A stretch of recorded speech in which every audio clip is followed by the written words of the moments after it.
is types of respiration. So, may tanong muna ako. Ano ba mga nakikita natin sa tubig? Basura, di ba? Basura, mga isda, pollution. Pero, nandun din nakatira yung mga tags.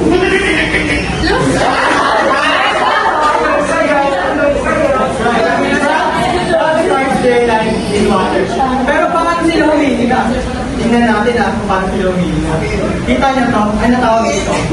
Yes! Parang tama lang ito. Yes naman talaga. Pero ano po kayo? Ayun yung ginagamit nila for respiration during their larval stage. And yung gills na yan, meron pang nakakover dyan na skin length, which is tinatawag na operculum. Tandaan niya na operculum. And yung operculum na yun, similar sa tissue sa gums natin. So imagine niyo na lang yun, nakakover dito. So, these gills, along with their large tailwings, facilitate gas exchange by allowing oxygen to diffuse into their bloodstream from the surrounding water. So, ano nga ba ibig sabihin nun? Pagdadaliin na lang natin. So, kung imagine niyo, ito yung oxygen. And full siya. Ito yung gills. So, yung oxygen na yun, nasa tubig yun, di ba? Papasok na yun sa gills. Pagkapasok na sa gills, yung gills, i-diffuse nyo yun. I-diffuse means i-spread niya yun through the bloodstream ng isang tadpole. So meaning, yung oxygen na yun, gaganon siya, lalaki siya. Paano lalaki gaganon? Pero nakatawan niya yun. So, di ba nag-i-spread na yung molecules na? Yun nga yung way nila to survive. So in dance terms, kunwari ito. Yung oxygen, papasok yan. Mag-i-spread yung gagawin. Siyempre, mag-survive na gagawin yung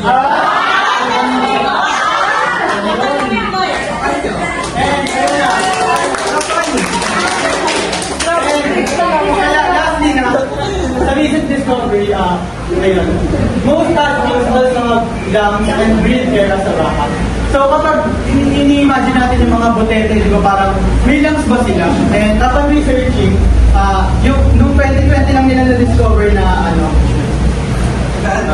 wait lang.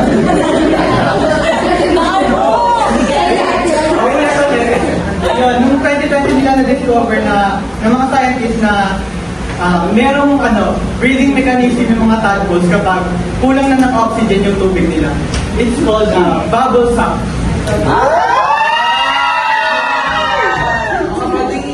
Ayun.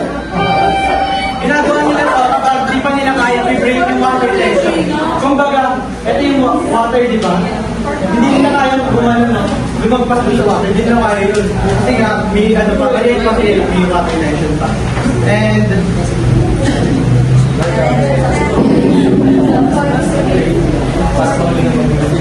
ayun. So, i-explain ko kung paano nangyayari yung bubble sac. Di ba ito yung tubig? Gaganon yung tadpole dyan, no? So, yung sabi nila,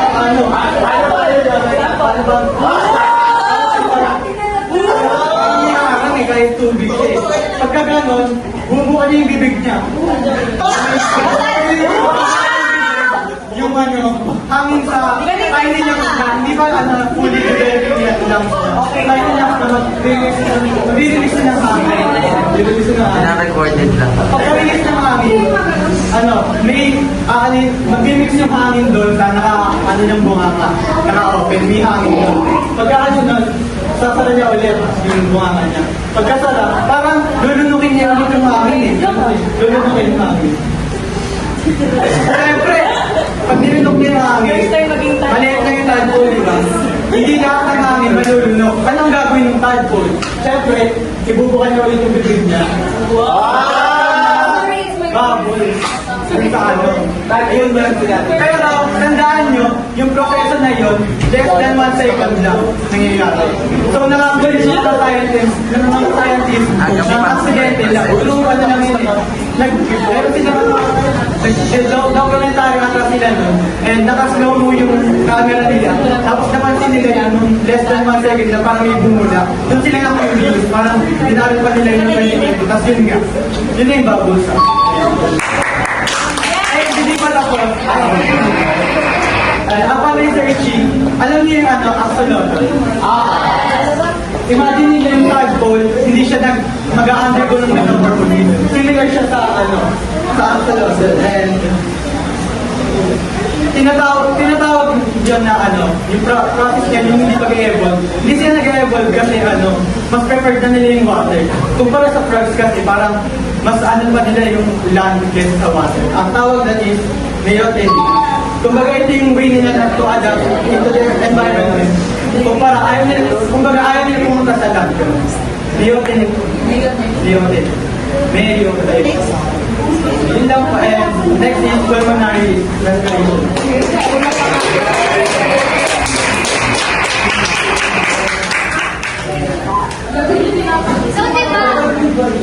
So diba tadpole siya? After niya mag-evolve na din siya. So frog na siya, may evaporate na naman siya kung paano siya higa. Yung tapos tayo dito is pulmonary. So, pulmonary respiration, parang madali na lang siya. Pareho lang siya sa tao na humihinga tayo ng lungs.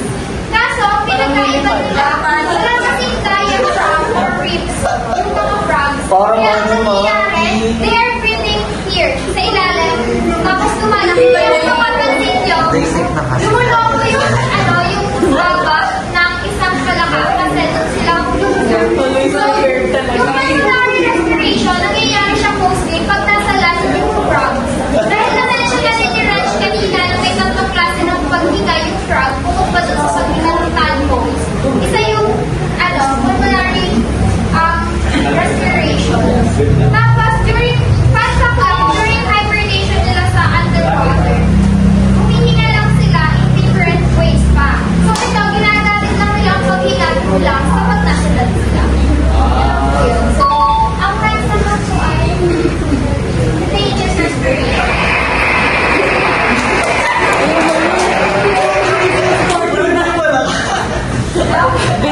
For the contagious respiration. So, kailangan natin tandaan dito is that this is how a frog breathes through its skin. So, alam naman natin na ang skin ng frog is very thin, very smooth. Katulad na nakita natin sa laboratory natin, and it's always moisty. Anyway, so this is due to a special mucus gland that keeps it from drying out. So yung moisture na yun, hindi lang siya nandun para maging smooth yung balat niya. It is also because dito, mapapasok yung oxygen and carbon dioxide na mapapasok mo lang sa skin nila.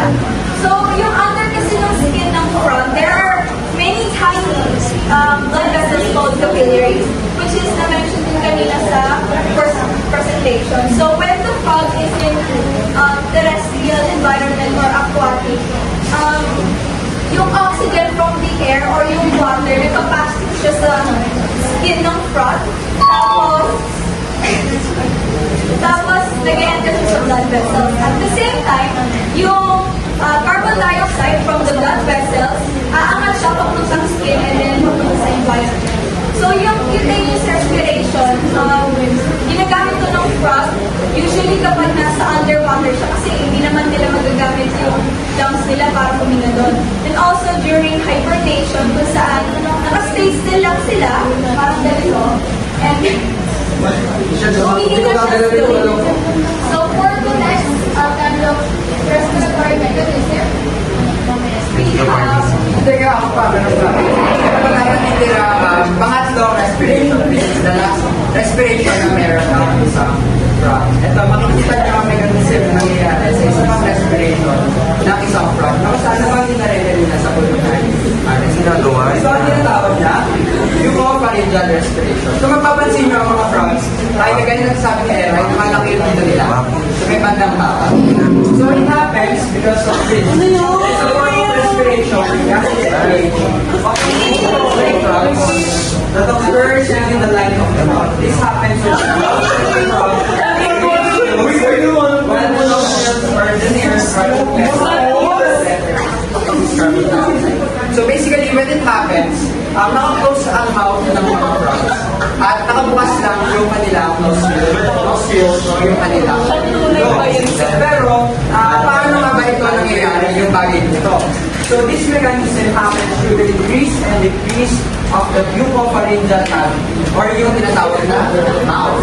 So bucopharyngeal cavity, doon nangyayari yung mechanism na kung saan i-increase at nag-decrease yung dito sa kanilang baba. At doon sa bucopharyngeal cavity, doon ang tinatawag na bucopharyngeal membrane. At itong bucopharyngeal membrane ay isang permeable to gases in which the gas exchange happens sa kung saan doon ay pagpasok na oxygen at pag-release ng carbon dioxide. So, sa bagay na ito, sa bucopharyngeal respiration, this occurs when the frog has insufficient lungs for survival compared to other legs, requiring more energy. So, kung bakit merong presence na ganitong class of respiration is that may mga environments na kung saan hindi kinakaya or hindi sufficient yung supply ng lungs at even the cutaneous respiration for the frogs. Kaya, kumbaga, alternative itong way na ito that happens within the respiration. Ayun lamang po, and to sum up everything, DJ, DJ. To summarize it, tadpoles and frogs use different methods to breathe depending on their form, depending on their stages of life and environment. First method that they use is gills. Tadpoles breathe through their external gills in water. As they mature, they develop internal gills for gas exchange. Second is pulmonary respiration. Frogs and tadpoles have lungs for air breathing.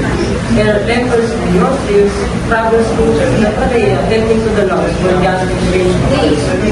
Third is cutaneous respiration. Frogs and tadpoles also breathe through their skin, which is moist and rich in blood, allowing oxygen. And last is bucopharyngeal respiration, where gas exchange also happens through the mouth line when frogs mouth is closed and nostrils are open. These mechanisms allow amphibians to live in water and on land. And yun lang po, sir. Thank you for listening.